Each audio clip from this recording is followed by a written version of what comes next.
Well, good hump day to ya. It's Dan. I want to welcome you to my home, the Sticks. Hope everybody's having a good Wednesday. But over here in East Central Mississippi, nice weather outside, middle 70s. Supposed to get really chilly tonight, but that's okay. I can deal with the cooler weather. Before we get started on today's video, I always like to mention that if you are new to the channel, I want to welcome you. If you returning just to see what old Dan's got going on over here, I sure enough thank you for coming back. Well, what I want to share with you and y'all today is, let's plant some horseradish root.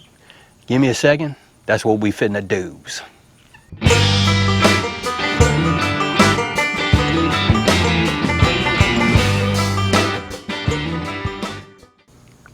What you doing, Hank? Dan, what are you doing now? Well, did a whole bunch of research and I decided, I was like, you know what? I like to try to get some horseradish growing over here. Why do you want to plant horseradish, Dan? Well, to be honest with you, I want the horseradish root, yes, but more importantly, I want the horseradish leaves. Why do you want the leaves, Dan? Well, when I do my homemade pickles, you want to put something in there that contains tannins. That's the thing that's going to keep the pickles crisp for a little while anyways. And there's all different sorts of tannins you could put in there. I've heard you could put tea bags, grape leaves, oak leaves, bay leaves if you really wanted to. But I've tried bay leaves before and for me, they leave a distinct flavor that I just don't like when it comes to pickles. I don't have access to grape leaves or oak leaves. Well, I have oak trees over here, but ain't too safe on using the oak leaves over here. So I did a whole bunch of reading. Horseradish leaves contain a lot of tannin. So I was like, okay, let me go look for some horseradish root. And I actually did find some online, purchased it. It came in Saturday, I believe it was. And the directions for the planting of the horseradish were kind of vague, but the few directions that they did have were pretty specific. You got to get it in the ground fast. So let me show you.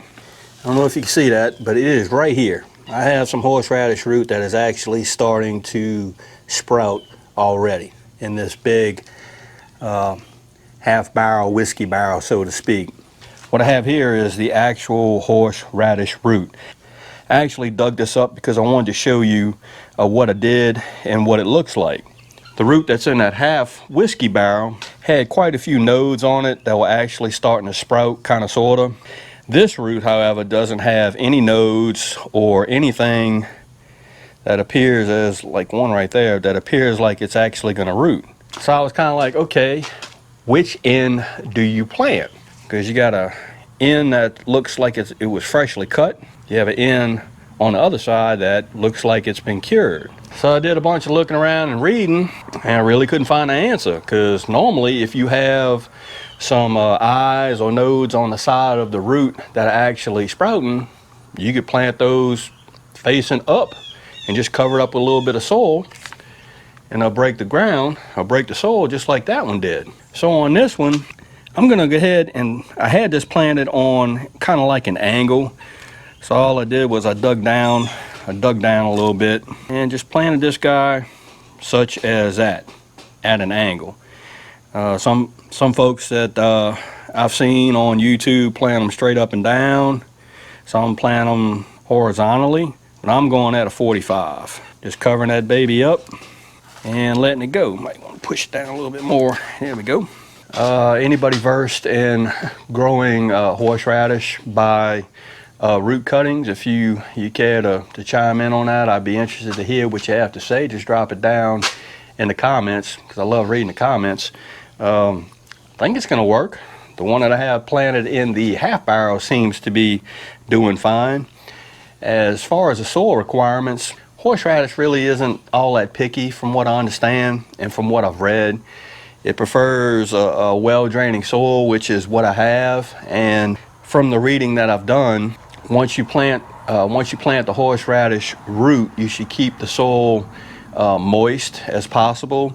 But once the actual roots put off leaves, you don't really have to water it all that much, maybe once or twice a week, and depending on the current temperatures outside. Over here it's starting to get cool. May have to bring that half whiskey barrel inside. We're gonna find out. But I'm kind of hoping to see what this one does. I don't know if I planted it in the right direction or oriented in the correct way, but I think that if it does sprout, it'll figure it out. I guess it'll figure it out and come this way and bust the soil. But that one's looking pretty good. I was pretty happy to see that. And I put this in the ground Saturday, and today is Wednesday, October the 14th. And I already have something coming out the ground. So that's what I wanted to share with you and y'all. We're going to try to grow some horseradish over here, not only for the root, possibly a condiment, because I love horseradish, but mainly for the horseradish leaves, which I can use for so many other things, especially when I'm doing my fermented pickles, or I'm just doing pickles period, trying to can some pickles. The leaves are going to come in useful, and hopefully I have access to them. Also, something that I didn't bring up is on this horseradish root, you can't harvest the root for the first year that you're growing it. And it's also a good point to bring up that horseradish is invasive. It's kind of like Jerusalem artichoke. If you plant it, you got to be careful because it'll spread. Same thing with horseradish. That is why I have it I'm planting them in the containers. And also another good thing, if this horseradish takes off like I'm hoping that it does, next year I may have some horseradish root that I could share with the community if y'all want to try growing horseradish over there at your home place. So again, I hope everybody's having a sure enough good hump day, and I hope everybody's being safe amid this crisis we still have going on. If you like this video, go on and give it a thumbs up to help. If you haven't subscribed to the Home and Sticks channel, Lord of mercy, y'all need to come on over here and give old Dan a look, because I'm always doing stuff like planting horseradish root. With that being said, you know it's coming. Dan Rafferty, sure enough, always gonna say it. Don't let nobody dull your shine. And I mean nobody. You sure enough get your shine on. It's important. Dan will see you and y'all in the next video.